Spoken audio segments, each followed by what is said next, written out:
রায়হানের কিন্তু আমরা রায়হান তোমার প্রথম মাসিক ইনকাম কত ছিল? আমার প্রথম মাসের ইনকামটা ছিল মোটামুটি 10 থেকে 12 লাখ টাকা। ওরে আল্লাহ, প্রথম মাসের ইনকাম ছিল 10 থেকে 12 লক্ষ টাকা রায়হানের। তোমার এই বর্তমান প্ল্যাটফর্মে কতজন লোক কাজ করে? মোটামুটি 15 জন। এতটুকু একটু ছেলের আন্ডারে যদি 15 থেকে 20 জন লোক কাজ করে তাইলে ভাবা যায়।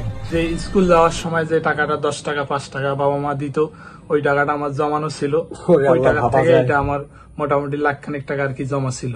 ওইটার থেকেই আর কি শুরু আমার।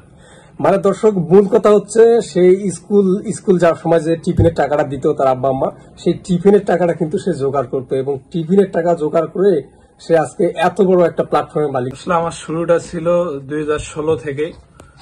খুব কম পুঁজিতে শুরু করি, মোটামুটি লাখখানেক টাকা দিয়ে। এরপর আস্তে আস্তে ব্যবসা শুরু করি, ব্যবসা বুঝতে শিখি। 16 থেকে আজকে 2025 পর্যন্ত জার্নিটা আর কি খুবই, যদিও কষ্টকর ছিল, কিন্তু আলহামদুলিল্লাহ আর কি ভালো আছি। মানুষ এই যে টিকটক এগুলা নিয়ে ব্যস্ত আছে, তার থেকে আমি ব্যবসা করতেছি। এটা আলহামদুলিল্লাহ অনেকে ভিডিও নিয়েছিলাম, ঠিক আছে।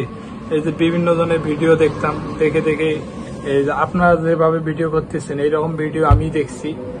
ভিডিও এটা 2015 সালের ডিসেম্বর মাসে আমার এই ভিডিওটা আমার চোখে পড়ার পর থেকে অনুপ্রেরণা আর কি। ওইখান থেকে আমি বিভিন্ন জায়গায় হচ্ছে 10,000 টাকার মাল এনে 12,000 টাকা বেচতাম, 12,000 টাকার মাল এনে 14,000 টাকা বেচতাম।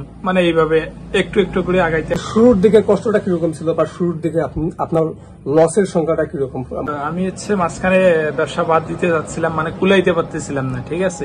কারণ এই ব্যবসাটার মধ্যে দিন দিন মানুষের চাহিদা যেরকম ওই রকম আমার টাকা ছিল না, ভায়াবিলিটি ছিল না। তারপর আমি চেষ্টা করছি আর কি, পরিবারের সাপোর্ট এবং এলাকাবাসী অনেক কথাই বলছে, কিন্তু আমি কোনো কথায় কান না দিয়ে আমার গতিতে আমি আগে গেছি।